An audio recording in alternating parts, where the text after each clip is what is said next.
안녕하세요. 4월 22일 종목의 제방 시작하겠습니다.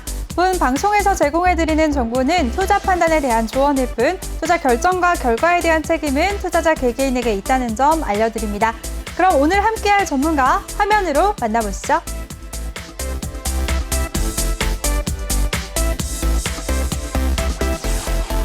네, 우리 서쌤과 함께 할 텐데요. 먼저 더 많은 정보를 얻으실 수 있는 노란톡방 참여 방법부터 알려드리겠습니다. 노란톡 오픈 채팅 검색창에 종목의 제왕 서쌤이라고 검색을 하시거나 못 찾겠다, 어렵다 하시는 분들 그냥 핸드폰 카메라로 아래 보이는 QR코드 스캔하시면 링크가 뜨는데요. 그 링크 클릭하시면 한 번에 들어오실 수가 있습니다. 많은 참여 부탁드릴게요. 네, 그럼 전문가님 연결해 보도록 하겠습니다. 인사해 보도록 할게요. 전문가님 안녕하세요. 네, 안녕하세요. 네, 한 주 동안 잘 지내셨어요, 전문가님? 네, 잘 있었습니다. 더 멋있어지신 것 같아요. 아니, 이발도 하셨잖아요, 그렇죠? 머리를 좀 과하게 잘라서 좀 제 자신이 적응이 안 되는 그런 상황이라서. 아니요, 더 멋져지셨어요. 아유, 감사합니다. 네, 오늘 시장도 분위기도 좋았는데 오늘 전문가님까지 멋있어지셨으니까 방송하기 기분이 더 좋아지네요. 아유, 네. 그렇다면 더 환해진 다행입니다. 것 같아요, 스튜디오가. 그럼 바로 시장 얘기 한번 해보도록 할까요? 네, 간밤에 미증시에 이어서 오늘 우리 시장까지도 빨간불을 켰는데요. 미증시부터 어떻게 보셨는지 말씀해 주세요. 일단은 미증시가 네. 3거래일 만에 반등에 성공한 모습입니다. 사실 고점 논란도 있었고 코로나19의 재확산 우려도 있었기 때문에 최근에 시장 분위기가 약간은 어수선한 분위기가 있었는데 다행히 상승 마감한 모습이었고요. 일단 첫 번째 가장 큰 이유는 기업들의 실적이 상당히 좋게 나왔다라는 점입니다.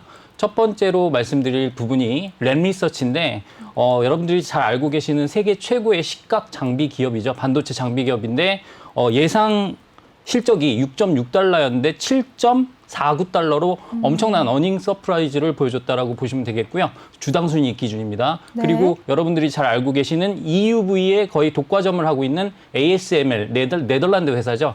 이 회사 같은 경우에도 1분기 실적이 3.06에서 3.86으로 일단 추정치가 상향이 되면서 이런 부분들이 시장에 매기를 촉발했다라고 보여지는 부분이 있고요. 그리고 이제 바이든 대통령이 1조 달러 가량의 의료와 보건, 교육과 관련된 그러한 인프라 투자에 관련된 부분을 또 언급했다라는 점이 시장의 관심을 끌었다라고 생각을 해주시면 될 것 같습니다. 이런 부분들 때문에 시장이 전체적으로 상승 분위기를 탔고요.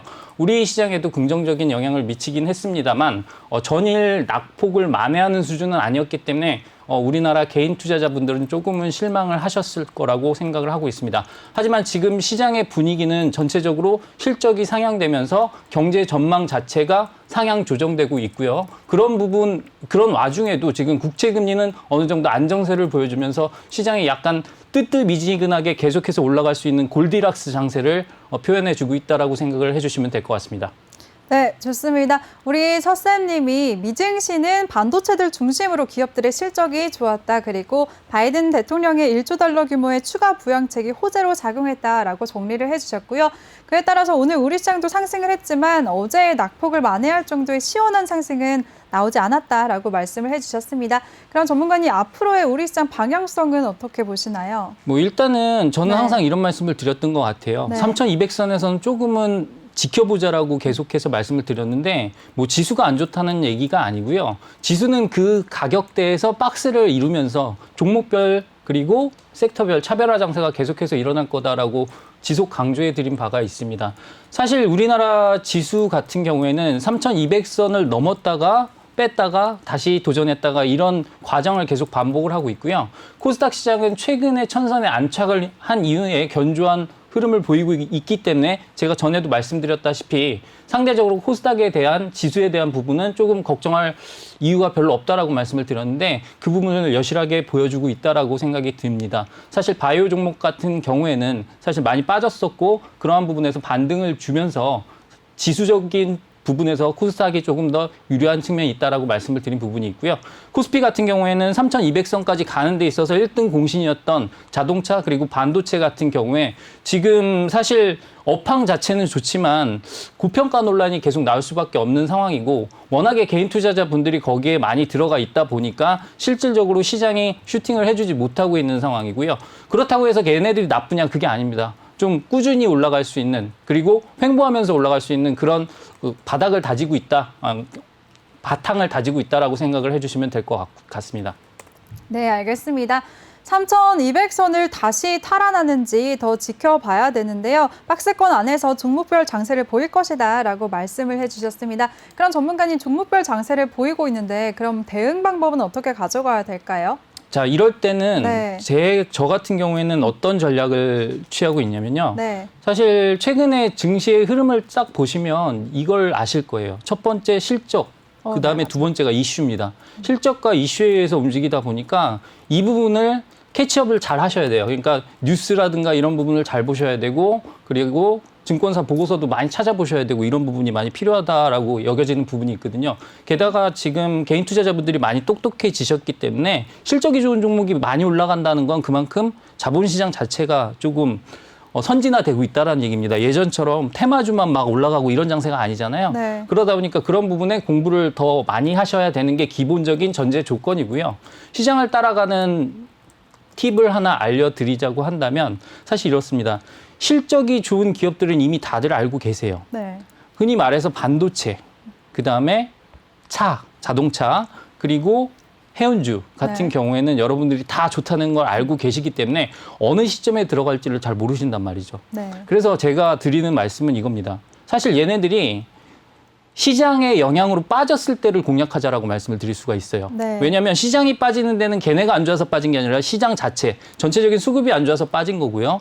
그랬을 때 얘네들은 남들보다 적게 빠지고 남들보다 빨리 튀어오릅니다. 그거를 여러분들이 잘 아실 수가 있을 거고요.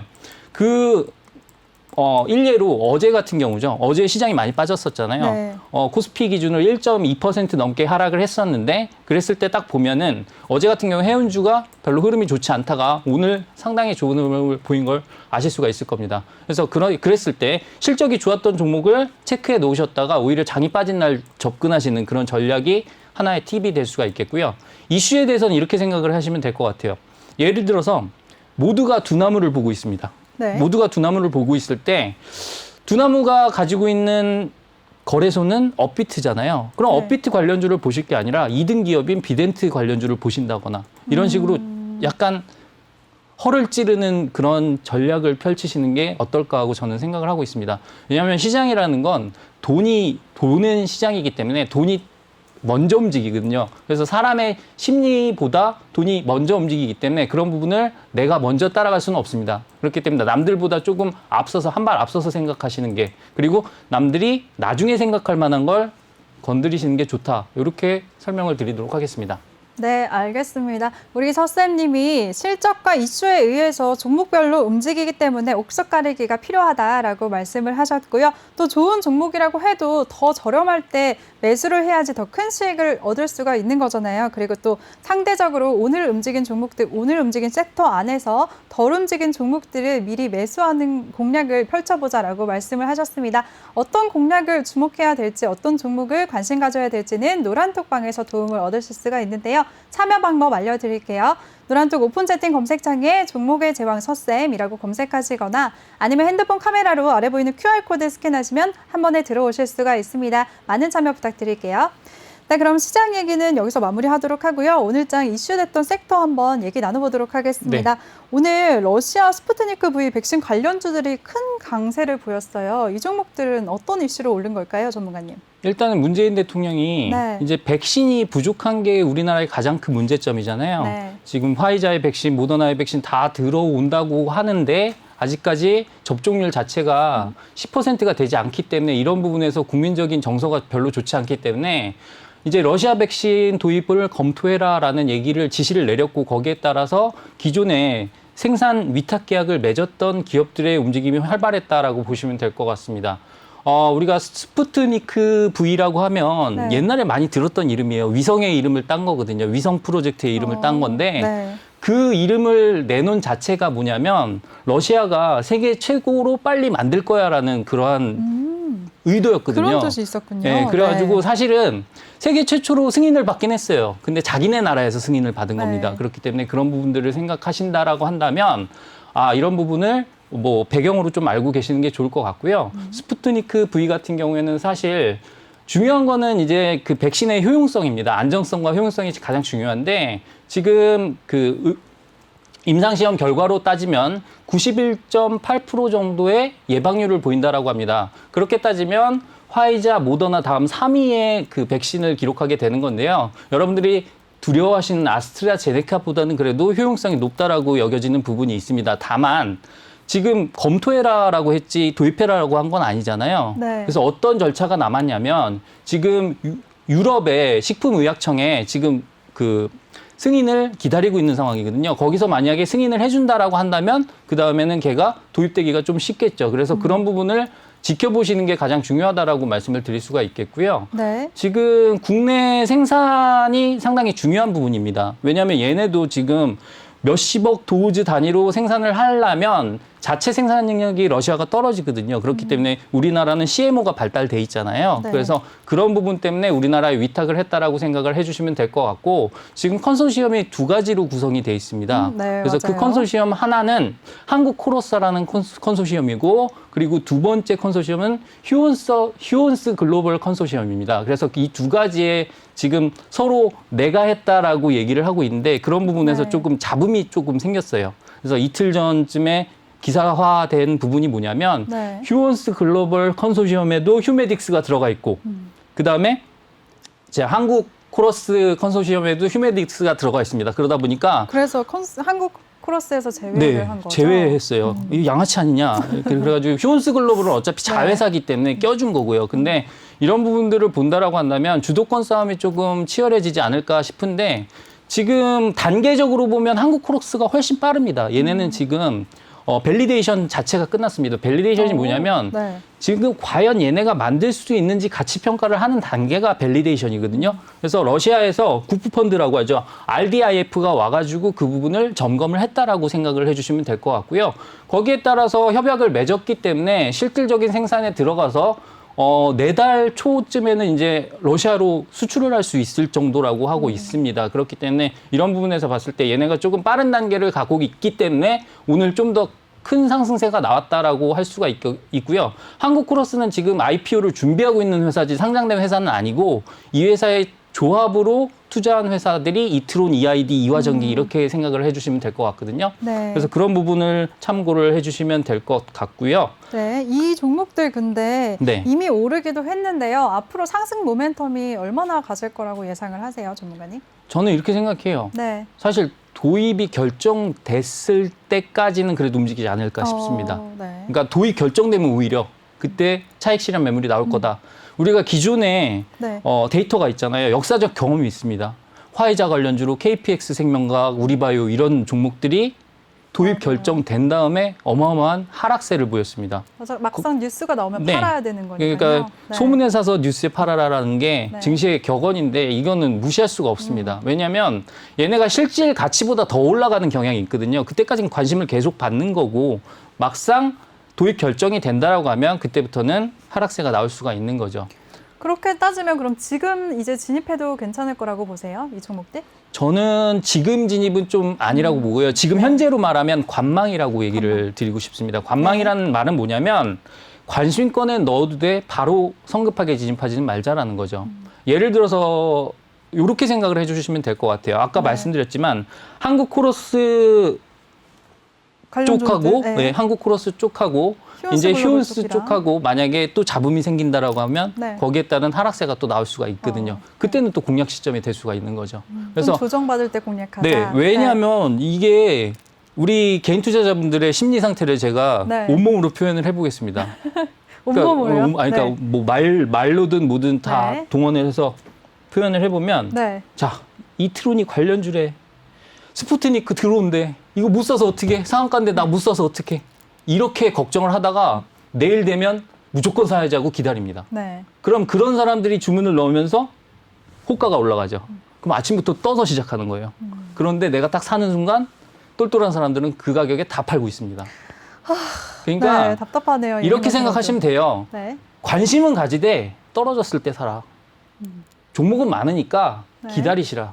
저보고 욕을 하셔도 좋습니다. 왜 맨날 기다리래? 넌 나와서 사란 소리 안 하고 왜 기다리래? 주식 저처럼 20년 넘게 해보세요. 그럼 기다려야 되는지 왜 기다려야 되는지 알 수가 있습니다. 그래서 저는 여러분들의 엄청난 선배님입니다. 주식시장에서는요. 그래서 여러분들보다 많이 경험을 했고요. 많이 깨져보기도 하고 수익을 많이 내보기도 했습니다. 그런 경험자의 입장에서 정말 중요한 팁을 드리는 거니까 새겨 들으셨으면 좋겠어요. 아셨죠? 철수 어머니? 네. 철수 어머니께 조언을 해주셨네요. 맞아요. 정말 저 같은 경우에도 진짜 이렇게 오늘 많이 오르면서 아, 지금이라도 따라갈까? 내일 시초가에 매수할까? 이렇게 생각을 하고 있었는데 좋은 조언을 드릴 수 이런 있을 것 것들을 같습니다. 제가 이렇게 말해볼까요? 차트를 네. 보면서 네. 이 차트에서 여기 뭐 지지선이고 저항선이고 이렇게 얘기하는데 저 솔직히 제가 전문가님들을 뭐라고 하는 게 아니라 네. 이렇게 얘기하면 너무 무책임한 겁니다. 왜냐하면 차트보다 뉴스가 먼저예요. 뉴스로 인해서 차트가 만들어지다 보니까 만약에 생각을 해보세요. 여기 멀쩡한 자리에서 뉴스가 나오면 차트가 갑자기 급등 차트로 변하는 게 지금의 태세입니다. 그런데 차트를 보고 어떻게 말을 해요? 화갑니까? 그게 아니잖아요. 그래서 그런 부분들은 제가 일단은 차트 같은 경우에는 우량주의 매수 타점을 노린다라든가 아니면 급등주의 눌림목을 공략한다라든가 이럴 때 사용을 하는 거고 그다음에 전체적인 부분은 여러분들이 공부를 하시고 지속적으로 뉴스를 체크하시는 그런 전략이 필요하다. 이렇게 정리를 해드리도록 할게요. 알겠습니다. 그럼요. 근데 전문가님, 만약에 이런 러시아 백신 관련 종목들에 대해서 관심을 이제 가져봐야 되겠다라고 생각하시는 분들은 휴원스 글로벌 관련주보다는 한국코러스 쪽으로 그리고 직접적으로 지분을 보유하고 있는 이트론, EID 같은 종목들을 관심 갖는 게 나을까요? 아니죠. 아니에요. 이트론하고 EID는 단순한 지분 관계라고 생각을 해주시면 될 것 같고요. 네. 그 지분마저도 전환사채를 발행해서 들어갔습니다. 근데 그 전환사채의 발행 가격이 200원이에요. 그럼 그 200원짜리 물량이 엄청나게 나올 수 있다는 얘기거든요. 네. 그러니까 200원에 산 사람들이 많다는 얘기예요. 네. 200원에 산 사람들이 100억 원어치를 들고 있다는 얘기입니다. 그럼 그 물량 부담이 지금 1,000원대 됐는데 이게 전환은 안 할까요? 전환하면 네. 그 물량 여러분들이 더 비싸게 사시는 겁니다. 그러니까 옆집 아저씨가 200원에 산 걸 나는 1,200원에 사고 이런 사태가 발생할 수 있다 보니까 저런 네. 종목들은 그냥 관심권에만 드시고 정말 사시고 싶으면 정말 손절선을 딱 정해놓고 들어가셔야 됩니다. 그래서 그런 부분들은 제 노란 톡방에서 자세하게 알려드릴 테니까 그런 부분들은 교육을 제대로 받으셔야 되고요. 정말 맞아가면서 교육을 받으셔야 돼요. 그래서 저 네. 사랑의 매를 들고 제가 아주 엄하게 톡방에서 알려드리도록 하겠습니다. 네, 알겠습니다. 우리 서쌤이 아주 시원하게 정리를 해주셨어요. 그리고 차트보다는 뉴스가 먼저다라고 말씀을 하셨고요. 오늘 이렇게 급등한 코로나19 관련주들, 러시아 백신 관련주들 너무 많이 올랐기 때문에 관망하는 자세로 지켜만 보자, 관심만 갖자라고 하셨고요. 또 덜 오른 종목들, 어떤 종목을 공략해야 될지는 노란톡방에서 도움 받으실 수가 있습니다. 노란톡 오픈 채팅 검색창에 종목의 제왕 서쌤이라고 검색하시거나 핸드폰 카메라로 아래 보이는 QR코드 스캔하시면 한 번에 들어오실 수가 있습니다. 많은 참여 부탁드릴게요. 그리고 전문가님, 요즘 해운주들 흐름이 꾸준히 상승하고 있어요. 좋아요. 네. 어떻게 보셨나요? 일단은 해운주들은 가장 좋은 시기라고 보시면 돼요. 일단 벌크선 운임 지수라고 하거든요. BDI 지수인데 BDI 발틱 운임 지수라고 하고요. 네. BDI 지수가 지금 2,710을 찍었습니다. 그 말인즉슨 뭐냐면 운임 지수가 계속해서 올라갔다는 얘기예요. 비교 대상이 필요한데 작년 4월하고 비교를 해보면 작년 4월에는 700이었거든요. 네. 700 대비해서 2,100이다라고 하면 몇 배죠? 3배. 네. 2,700이면 4배죠. 그래서 2,710이기 때문에 거의 4배 수준이다라고 보시면 되는데 어차피 물동량이 중요합니다. 많은 물동량을 보내면 해운주는 갈 수밖에 없는데 물동량은 정해져 있잖아요. 왜냐하면 배의 크기가 한정돼 있기 때문에 정해져 있고 운임이 중요한 거거든요. 그래서 운임이 올라간다라고 한다면 해운사의 수익성이 개선된다라고 생각을 해주시면 될 것 같고 최근에 해운사의 수익성을 개선시킨 두 가지가 있습니다. 첫 번째는 원자재 시장의 활성화. 그래서 원자재 시장이 지금 불붙었잖아요. 구리 가격의 급등을 다뤘던 적이 우리가 있잖아요. 네. 그럼 구리 가격이라든가 아니면 밀이라든가 곡물이라든가 이런 원자재들, 철광석 같은 그런 원자재들의 가격이 올라간다는 건 그만큼 원자재에 대한 수요가 많다라는 거. 그만한 물량이 움직였다라는 거죠. 그렇게 되면 자연스럽게 선주들은 이제 화주들은 배를 필요로 하게 되고요. 그런 부분에서 수요가 많아지다 보니까 운임이 증가하게 되는 그런 결과를 가져오게 되고 똑같은 물량을 보내더라도 더 비싼 가격을 받았으니까 수익성이 개선되는 효과를 가지고 있습니다. 그리고 최근에 수에즈 운하에서 에버그린호였나요? 네. 네. 그래서 그 큰 배가 가로막고 막아가지고 있어서. 며칠 동안을 네. 방해를 했잖아요. 그 물동량 자체도 어마어마합니다. 한 시간 기준으로 4천억씩 손해가 난 거예요. 그래서 그런 부분들 때문에라도 선주들의 마음이 급해졌다는 얘기예요. 화주들 마음도 급해졌고요. 그러다 보니까 그냥 지금이라도 띄워 운임 더 줄게 이런 식으로 돼가지고 운임이 더 상승하게 되는 그런 효과들 때문에 복합적으로 인해서 지금 해운주들은 상당히 큰 그 상승세를 경험하고 있다라고 보시면 될 것 같습니다. 네. 그 안에서 근데 개별적으로 오늘 페노션이 가장 크게 주목을 받았잖아요. 네. 한국기업평가가 오늘 그 등급 전망을 긍정적으로 뭐 상향했다 이런 네. 이슈까지 나오면서 10% 상승을 했는데요. 이 종목은 어떻게 보셨어요? 일단은 네. HMM이 시장에 가장 큰 이슈를 대장주라고 받았었잖아요. 할수 지금 있죠. 그 해외 기준으로 했을 때 전 세계 기준으로 3%의 물동량을 차지하고 있고 국내 그 기준으로 8위 정도 되거든요. 걔가 네. 8위입니다. 그런데 HMM은 전 세계적인 기업이다 보니까 최근에 관심을 많이 받았었는데 페노션 같은 경우는 상대적으로 조금 소외돼 있었던 경향이 있거든요. 네. 근데 수익의 변동치를 보면 페노션 같은 경우는 조금 변동치가 큽니다. 왜냐하면 장기 계약이 많기 때문에. 네. 근데 페노션 같은 경우에는 장기 계약이 아니라 중단기 계약이 많기 때문에 이런 부분에서 조금 안정적인 실적을 경유할 수 있기 때문에 오히려 페노션이 더 좋다라는 얘기가 나왔기 때문에 오늘 그러한 증권사들의 리포트 때문에 더 많은 시장에 관심을 받았다라고 생각을 해주시면 될 것 같고요. 네. 제가 여기서도 팁을 하나 드릴게요. 페노션 사고 싶잖아요. 네. 근데 못 사잖아요. 그렇죠. 너무 비싸서 못 사면 대안이 있습니다.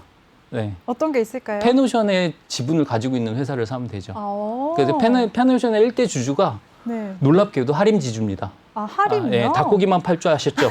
네, 아닙니다. 하림지주가 오. 페노션의 1대 주주입니다. 그래서 하림지주도 보시면 차트를 보시면 네. 상당히 움직임이 좋았다는 거 아실 수가 있지만 저런 종목들에 비해서 많이 올라오지 않은 부분이 있습니다. 왜냐하면 지분 가치가 그만큼 반영이 되지 않았다라는 얘기죠. 그래서 하림지주 같은 거를 오히려 관심권에 넣고 보시는 게 훨씬 더 똑똑하게 매매를 하실 수 있는 방법이다라고 와, 말씀을 드릴게요. 네, 아주 꿀팁을 주셨네요. 저도 오늘 처음 알았네요. 페노션의 지분을 하림지주가 갖고 있는지. 근데 네. 저처럼 모르는 사람들은 매수 안 할 거 아니에요? 그죠. 닭고기, 그러니까 쉽게 생각하시면 닭고기 많이 실어 올라고 인수했다 이렇게 생각하시면 그렇군요. 될 것 같습니다. 알겠습니다. 페노션에 투자하기는 좀 너무 급등했으니까 부담스러우신 분들은 하림을 한번 눈여겨보자라고 말씀을 하셨어요. 하림 아닙니다. 하림지주입니다. 하림지주요. 네, 알겠습니다. 하림지주. 그리고 이런 회원주들 중에서도 어떤 종목이 더 유망하다고 보세요? 지금 해운주를 그 종류별로 보면 HMM, 그다음에 페노션, 그다음에 대한해운, 네, KSS 해운 해운까지. 이렇게 있는데 네. 사실 제가 봤을 때는 페노션이 가장 좋다라고 여겨지는 부분이 있습니다. 아까도 말씀드렸지만 지금은 해운주에 관련돼서는 실적이 가장 중요한 부분이잖아요. 네. 그럼 변수에 의해서 실적이 변동이 많이 안 해야 되는데 HMM 같은 경우에는 실적의 변동치가 상당히 큽니다. 물론 지금도 저평가라고 볼 수는 있어요. 네. 왜냐하면 얘가 파생상품으로 인한 손실 부분을 제외를 하고 이익을 따져본다라고 하면 PER이 4배 정도 나오기 때문에 어마어마하게 싸다라고 아직도 말을 할 수는 있겠지만 그래도 이익의 변동치가 큰 만큼 조금은 할인을 해야 된다는 게 제 생각이고요. 그래서 페노션을 보는 게 좋겠다. 하지만 페노션은 부담스러우니 나라면 하림지주를 하림지주를 보겠다라고 결론적으로 말씀을 드린 겁니다. 예. 네, 그리고 전문가님 오늘 HMM 같은 경우에는 MSCI 한국지수에 편입될 것이라는 이슈까지 나오면서는 좀 강세를 보였거든요. 네. 이 이슈는 어떻게 저희가 받아들이면 될까요? 이제 지수에 편입되면은 또 막상 떨어지겠지라는 생각도 하고 지금 그러면 그 전에 빨리 매수해야 되나 이런 생각도 들거든요. 이게 되게 웃긴 게 네. 지수에 편입되고 안 되고는 나중에 시총 기준으로 결정이 됩니다. 근데 얘네가 올라가면 당연히 편입이 되는 거고요. 네. 사실 이렇게 생각하시면 돼요. 편입될 것 같다라는 뉴스 때문에 올라가면 진짜로 편입이 됩니다. 그런 효과이기 때문에 네. 사실은 저는 기관의 조종이라고 생각을 하고 있어요. 왜냐하면 기관이 딱딱 찝어주잖아요. 네. 얘가 갈 것 같아요. 얘가 갈 것 같아요. 그러면 맞아요. 개인 투자자분들이 막 몰려가지고 그 종목을 실질적으로 올려줍니다. 그렇기 때문에 사실은 저는 이런 종목들의 움직임을 좋아하지 않아요. 그래서 하이브라든가 SKC라든가 네. 그다음에 HMM이라든가 이 세 종목이 후보군으로 올라왔다는 건 네. 기관의 수급을 잘 보시면 기관이 은근히 많이 사모았습니다. 어. 자기네들은 오를 거라는 걸 알고 있는 거죠. 왜? 기사 하나만 내면 되니까. 지금이 오히려 그러면 보유하신 분들은 매도 타이밍이 될 수도 있는 거예요? 저는 그렇게 생각합니다. 일단은 기관의 움직임을 보시라. 그러니까 기관이 어느 날 갑자기 팔기 시작했다라고 하면 그때가 고점일 수 있으니까 그 부분 생각하시면 될 것 같고요. 일정으로 생각을 해보시면 5월 12일 날이 리밸런싱일입니다. 5월 12일 날 결정을 해서 실질적으로 편입이 되는 시기는 27일입니다. 그렇기 때문에 그 격차를 생각하셔서 12일 이전에는 팔아야지라고 생각을 해주시는 게 좋을 것 같아요. 저 같으면 한 10일 날 정도? 네. 네. 네. 알겠습니다. 아주 좋은 정보를 주신 것 같아요. HMN 정말 보유하신 분들 많으실 것 같은데요. 오늘 급등해서 오늘 강세를 보여서 좋으실 것 같지만 앞으로 기관의 수급을 잘 챙겨보시면서 5월 11일에 결정이 나기 때문에 그 전에 수익 실현을 하자라는 말씀하셨으니까요. 잘 대응하시면 좋을 것 같습니다. 그리고 다음 이슈 한번 넘어가 보도록 할게요. 오늘 신재생 에너지들도 강세를 보였거든요. 조금 후에 이제 한국 시간으로 9시인가요? 네. 9시부터 이제 시작이 되는데요. 기후정상회의가 있잖아요. 기후정상회의를 대비하면서 오늘 관련주들이 좀 오른 것 같은데 그래도 태양광 중심으로만 올렸어요. 네, 저는 기후정상회의 때문에 올랐다고 생각하지 않아요. 아, 그래요? 어떤 왜 이슈가 그러냐면 있을까요? 네. 태양광 에너지가 움직였잖아요. 네. 사실 기후 관련해서 움직였던 종목 중에 가장 많이 안 움직였던 게 태양광입니다. 그럼 오늘은 실적으로 움직였다고 보시면 되고요. 네. 그 실적 이슈가 어디서 나왔냐면 OCI에서 나왔습니다. 네. 뭐냐면 얘네는 기후 정상이 중요한 게 아니라 폴리실리콘이라고 해가지고 태양광의 원판이 되는 그 소재의 가격이 중요하거든요. 근데 폴리실리콘 가격이 급등했다라는 소식이 나왔기 때문에 거기에 따른 수익성 개선이 예상됐기 때문에 얘가 나온 거지 기후 정상 회의 때문에 올라간 건 아닙니다.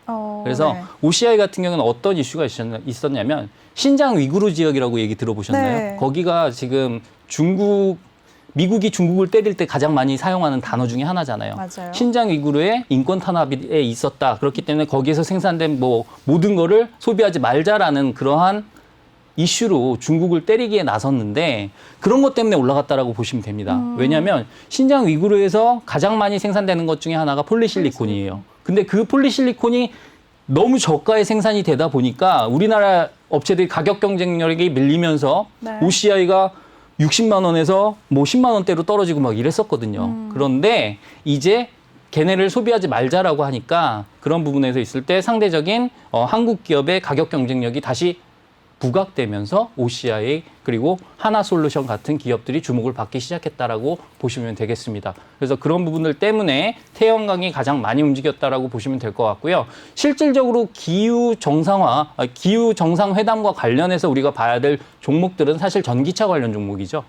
왜냐하면 네. 모든 그 이슈 중에 가장 중요한 것이 탄소 중립과 관련된 이슈입니다. 네. 그래서 탄소를 줄여야 되는 부분에 있어서 자동차의 부분이 상당히 크기 때문에 전기차와 관련된 이슈 그리고 풍력 발전과 관련된 그런 이슈들 여러 가지 이슈들이 적용이 될 수도 있지만 사실 바이든 행정부의 지금 가장 큰 관심사로 보이는 부분하고 가장 많은 예산이 투입될 것 같은 그런 부분들을 종합적으로 생각을 해보면 전기차 관련 섹터라고 보시면 될 것 같습니다. 네, 좋습니다. 오늘 잠시 후 9시부터 열릴 기후정상회의를 대비해서는 전기차 관련주들 주목해보자라고 말씀을 하셨는데요. 또 오늘 문 대통령도 2050 탄소 중립 실현을 위한 연설도 한다고 하니까요. 챙겨보시면 될 것 같습니다. 그럼 전문가님 이거랑 관련해서 전기차 종목들, 풍력 에너지 관련주들 어떤 종목이 있는지 좀 간단하게 소개 부탁드려도 될까요? 일단 전기차 관련주 중에 완성차 업체는 빼고 보셨으면 좋겠고요. 네. 전기차라고 하면 가장 많은 원가를 가지고 있는 게 40%의 원가를 차지하는 배터리라고 할 수가 있겠죠. 그 배터리에서도 완성 배터리 같은 경우에는 LG 화학 그리고 그다음에 삼성 SDI, SK 이노베이션이 있다라는 거 여러분들이 잘 알고 계시겠지만 제가 봐서는 모든 이슈들을 다 종합했을 때는 지금은 조금 SKC 쪽에 집중을 하는 게 좋지 않을까 하는 부분이 SKC요? 있습니다. 네. 하지만 근데 딱 보시면 저만 집중한 게 아닌 것 같아요. 그래서 가격이 상당히 많이 올랐거든요. 그 이유를 보시면 최근에 있었던 이슈 중에 하나가 SK하고 LG 쪽에서 극적인 합의를 했잖아요. 네. 근데 SKC의 자회사 중에 동박 세계 1위 기업이 있기 때문에 동박을 LG 에너지 솔루션에 가장 많이 납품을 하기 때문에 그 부분이 안 될까 봐 걱정을 했었는데 그 부분이 합의를 통해서 극적으로 성사됐기 때문에 최근에 관심을 받은 거고요. 그리고 최근에 또 이 종목이 배임 건으로 인해서 거래가 정지됐었어요. 네. 그런 부분에서 그때 멈춰 있었던 부분이 또 반영이 됐다라고 보시면 될 것 같고요. 그래서 SKC 같은 경우는 가격 전략을 조금 제시를 해드리자라고 한다면 네. 지금이 아닙니다. 지금 보시지 말고 일단은 13만 원대 하단에서 공략하는 전략을 말씀드리도록 하겠습니다. 이게 13만 원이 오겠어라고 생각을 하시겠지만 의외로 빨리 옵니다. 그래서 기다리시다 보면 오기 때문에 그런 부분에서 그렇다고 또 가지고 계신 분들은 저 자식이 이 종목이 13만 원 가라고 쇼를 하고 있네 하시겠지만 네. 그렇게 생각해 주지 마시고 그런 분들은 뭐 예를 들어서 비중이 적다라고 하면 비중을 추가할 수 있는 그런 기회로 삼으시면 좋겠다라고 말씀을 드릴 수가 있겠고요. 네, 그래서 SKC 같은 경우는 진짜 호재가 굉장히 많네요. 조금 전에도 언급하셨던 그런 MSCI 지수에도 맞습니다. 편입이 되잖아요. 네, 그것도 같이 네. 포함을 해서 말씀을 드린 거고요. 네. 아까도 말씀드렸다시피 5월 12일까지는 시간이 있다 보니까 그때까지는 조금 공략이 가능한 부분이 있지 않은가. 그런데 이런 경우가 생길 수는 있어요. 기다리다 12일까지 기다렸는데 13만 원이 안 왔다. 너 네. 때문이야라고 할 수가 있겠는데 네. 그런 경우에는 제가 노란 톡톡방에서 화끈한 종목을 드리도록 하겠습니다. 네, 알겠습니다. 오늘 또 우리 첫쌤이 SKC 눈여겨보자라고 말씀을 하셨고요. 또 신규 진입하실 수 있는 전략도 세워주셨어요. 현재 가격은 조금 부담스러우니까 조금 더 눌릴 때 13만 원 하단에서 공략을 해보자라고 하셨는데요. 시장 상황에 따른 대응 전략은 노란톡방에서 도움 받으실 수가 있습니다. 노란톡 오픈 채팅 검색창에 종목의 제왕 첫쌤이라고 검색하시거나 아니면 핸드폰 카메라로 아래 보이는 QR코드 스캔하시면 한 번에 들어오실 수가 있습니다. 그리고 전문가님, 또 대응 전략을 주신 김에 오늘 많이 급등했던 OCI까지도 한번 살펴주실 수 네. 있을까요? 네. OCI도 봐드리도록 하겠습니다. 네. 사실 오늘 10% 넘게 급등을 네. 했어요. OCI 같은 종목이 이렇게까지 움직인다라고 했을 때 여러분들이 상당히 많이 놀라시는 부분이 있어요. 근데 이 종목에 대해서 잘 모르시는 분들은 이 종목의 화려한 시절을 기억을 못 합니다. 그래서 이 연봉으로 보여드릴게요. 연봉이라는 거는 1년짜리 봉을 본 건데 네. 최고가가 65만 7천 원입니다. 65만 7천 원에서 얼마까지 빠졌었냐? 2만 6천 원까지 빠진 거죠. 이때가 차화정 열풍이 일었을 때고 이때 네. 우리나라 기업들이 엄청났을 때입니다. 그때가 뭐냐 하면 네. 현대중공업이 60만 원이 갔었고 그다음에 포스코가 60만 원이 갔었고 이랬을 때거든요. 네. 그래서 그 시절을 기억하시는 분들은 지금 OCI가 뭐 이 가격 갖고 되겠어라고 말씀을 하시겠지만 지금 이것도 엄청나게 많이 올라온 거예요. 왜냐하면 2만 6천 원에서 올라왔기 때문에. 그래서 이 종목에 대해서는 사실 추가적인 상승은 충분히 가능하다고 보고 있습니다. 주봉상, 월봉상으로 봤을 때 네. 아직까지도 추가적인 상승세가 지속될 수 있는 부분이 있다라고 생각이 되는 부분이 있고요. 아까 말씀드렸지만 업황에 관련된 부분을 빼놓고 생각하시면 안 돼요. 네. 최근에 중국 때리기의 수혜를 가장 많이 받고 있는 나라가 우리나라입니다. 그 종목 중에 하나가 OCI 아까 말씀드린 신장 위구르 관련된 부분도 있었고요. 네. 또 하나 있습니다. LG 디스플레이. 오늘 많이 올랐잖아요. 네. 걔도 마찬가지로 LCD 가격이 급락했던 이유는 중국에서 물량 공세를 했기 때문이고 최근에 그런 부분을 뛰어넘는 수요가 발생하면서 LCD 패널 가격이 급등하고 OLED 쪽에 수익성이 좋아지면서 LG 디스플레이가 급등을 했거든요. 네. 그런 부분하고 연계지어서 생각을 하시면 상당히 공부에 도움이 되실 것 같아요. 네. 그래서 OCI도 마찬가지예요. 이익의 개선이 진행되고 있는 상황이고 2분기보다 3분기가 좋아질 수 있고 3분기보다 4분기가 좋아질 수 있는 뚜렷한 이익 성장 모멘텀이 있기 때문에 추가적인 상승세가 가능하다라고 여겨지는 부분이 있고 사실 월봉상으로 전 고점이라고 할 수 있는 18만 원대까지는 충분히 상승 가능한 종목일 것 같다라고 예측을 조심스럽게 해보는 부분이 있습니다. 하지만 제 개인적인 이익 추정치에 대비를 했을 때 말씀을 드리는 부분이기 때문에 어느 정도 신빙성이 있을 수 있다라고 여겨지는 부분이 있고 최근에 기관과 외국인의 수급도 나쁘지 않기 때문에 이런 부분 참고를 하신다라고 한다면 OCI는 가지고 계신 보유자의 입장에서는 익절선을 정해놓고 대응을 하시는 전략. 예를 들어서 이 종목이 만약에 12만 원을 이탈한다라고 하면 얘는 그냥 이익 보고 정리해야지 이런 전략을 펼쳐주시면 되겠고요. 이제 매수를 고려하시는 분들 같은 경우에는 아까 말씀드렸던 13만 원 하단에 있는 12만 5천 원 부근 기다리셨다가 분할 매수로 접근하시는 전략 이렇게 제시를 해드리도록 하겠습니다.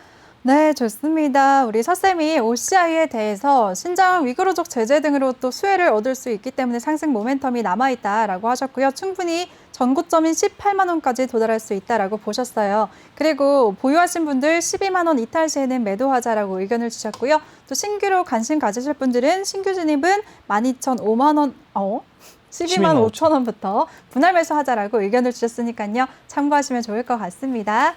네, 그럼 이번 시간에는 여러분들에게 달콤한 수익을 안겨드리는 종목의 제왕 시간인데요. 먼저 서쌤의 포트폴리오 화면으로 보고 오시죠.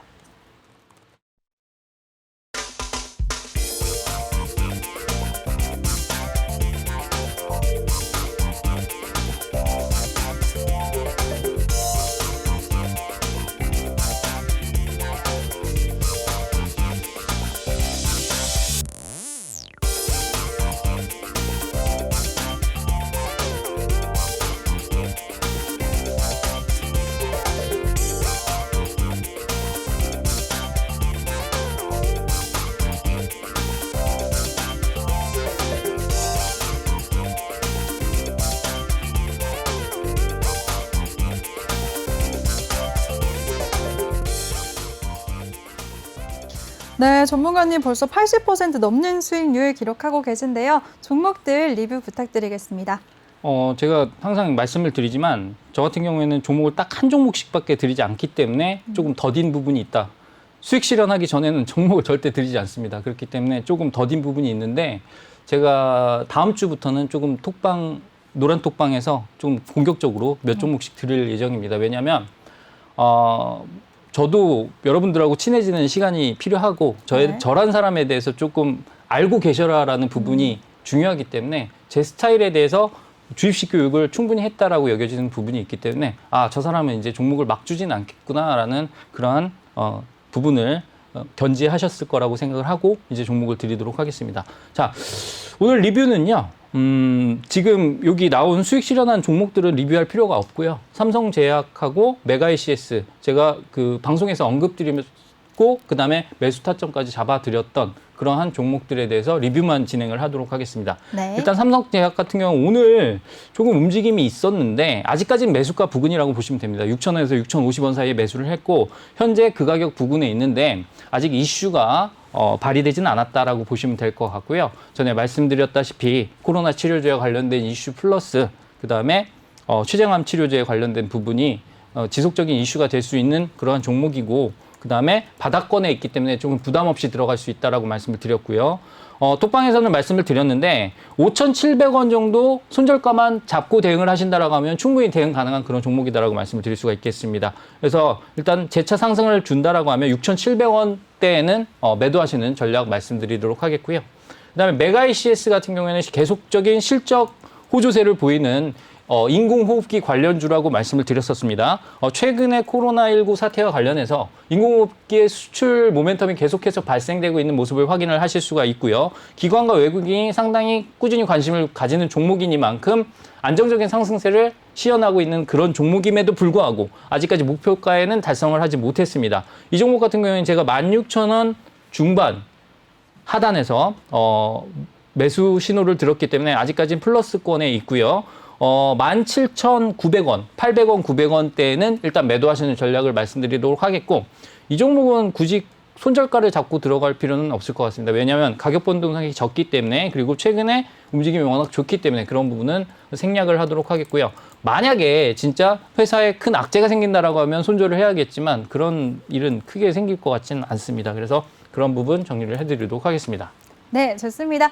우리 서쌤이 오늘 삼성제약과 메가이시스에 대해서 리뷰해 주셨는데요. 앞으로 좋은 흐름 보이면서 수익 얻으시길 바라겠습니다. 그럼 전문가님 오늘은 어떤 종목을 준비하셨을까요? 네, 종목을 말씀드리기에 앞서서 산업 먼저 말씀을 드리도록 하겠습니다. 어떤 섹터의 종목을 공략하느냐가 상당히 중요하거든요. 또 제약바이오일까요? 제약바이오는 이제 좀 식상해가지고 네, 그리고 좀 2주 동안 제약바이오로 좀 재미를 못 보다 보니까 제가 이제 우주로 날아가도록 하겠습니다. 우주요? 네, 우주항공주를 하나 소개해 드리도록 하겠는데 좋습니다. 옛날에는 우주항공 분야가 국가의 사업이었어요. 근데 이제는 민간으로 넘어오고 있습니다. 왜냐하면 기술이 발전되고 아이언맨이라는 영화를 보시면 아시겠지만 토니 스타크가 운영하는 업체가 원래는 군수업체예요.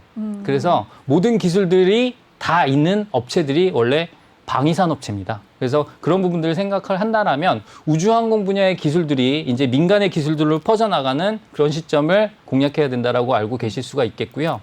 여러분들이 좋아하시는지 싫어하시는지는 모르겠지만 일론 머스크라는 유명한 형이 있죠.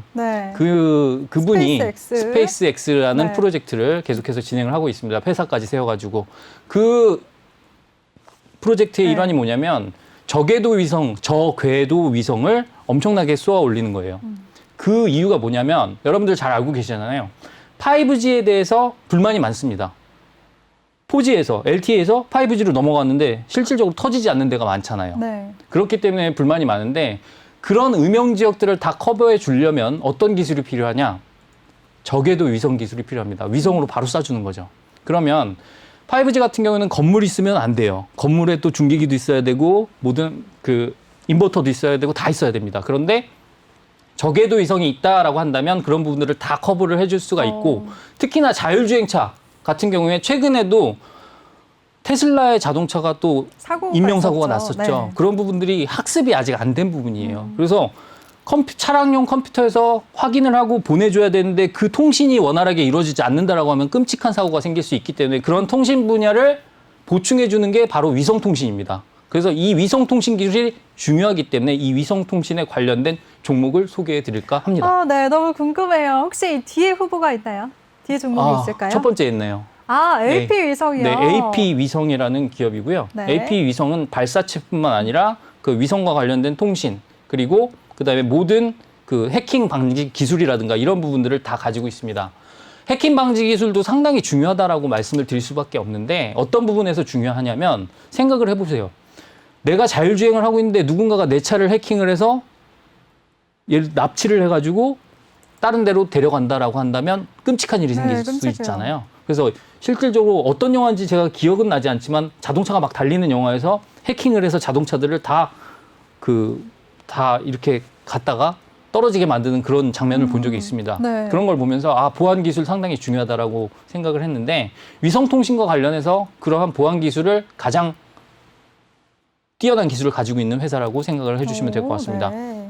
그래서 AP 위성 같은 경우에는 이런 장점들이 있는 회사니만큼 우리 시청자분들의 눈이 동그래지는 게 제가 보입니다. 그런데 이 종목 같은 경우에는 가격을 딱 보시면 아시겠지만 최근에 움직임이 거의 없습니다. 그래서 쟤는 왜 맨날 저런 종목을 가져오지라고 하지 마시고 제가 말씀드리는 포인트를 딱 잡아주셨으면 좋을 것 같아요.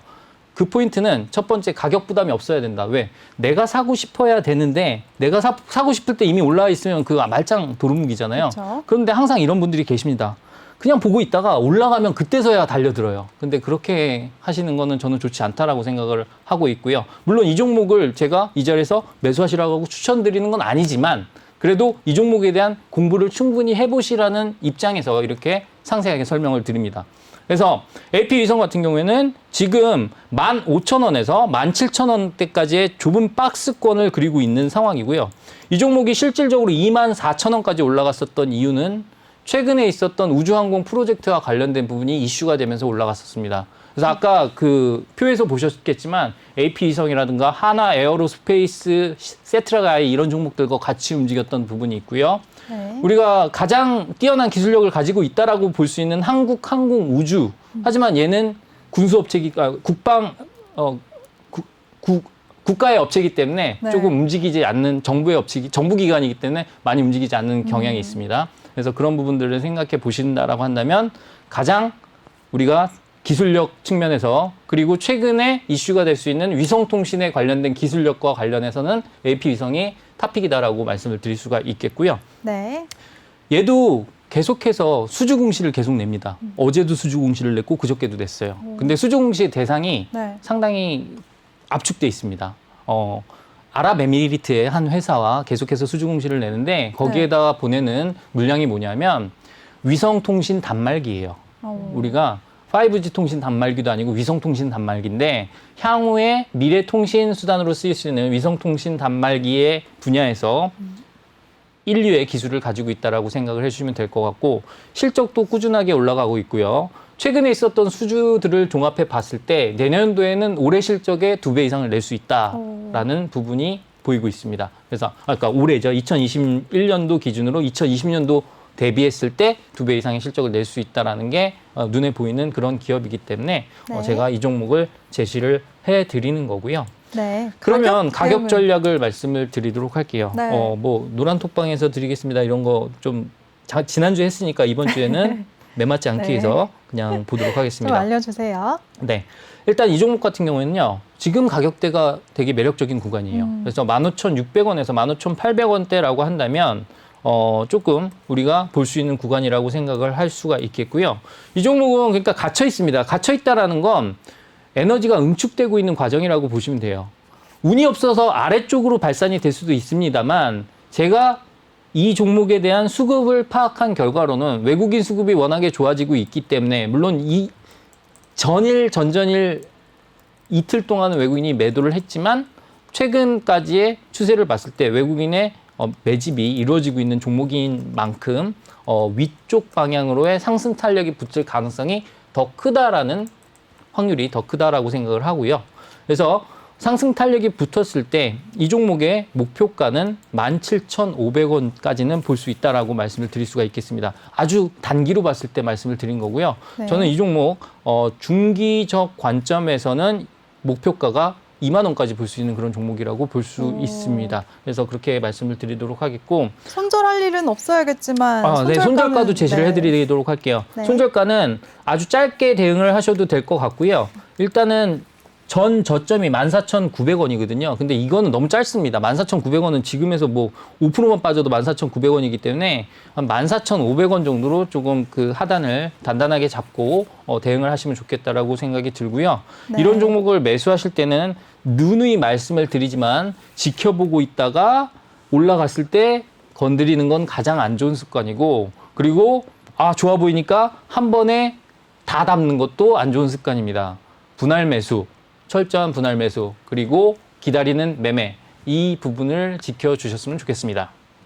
네, 알겠습니다. 오늘 우리 서쌤이 AP 위성을 제시해 주셨습니다. 위성통신 분야에서 강한 AP 위성이고요. 또 실적도 좋고 위성통신 단말기 분야 1위 기업인데 현재 박스권 흐름 보이면서 지지부진한 흐름을 보이고 있기 때문에 그만큼 더 매력적인 구간이다, 매수 타이밍이다라고 설명을 해주셨습니다. 그리고 가격 전략은요. 매수가 15,600원에서 15,800원 사이고요.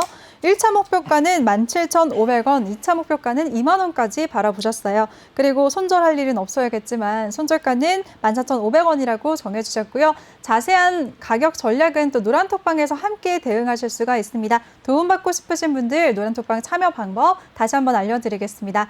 노란톡 오픈 채팅 검색창에 종목의 제왕 서쌤이라고 검색을 하시거나 못 찾겠다 어렵다 하시는 분들 핸드폰 카메라로 아래 보이는 QR코드 스캔만 하시면 링크가 뜨는데요. 그 링크 클릭하시면 한 번에 들어오실 수가 있습니다. 많은 참여 부탁드릴게요.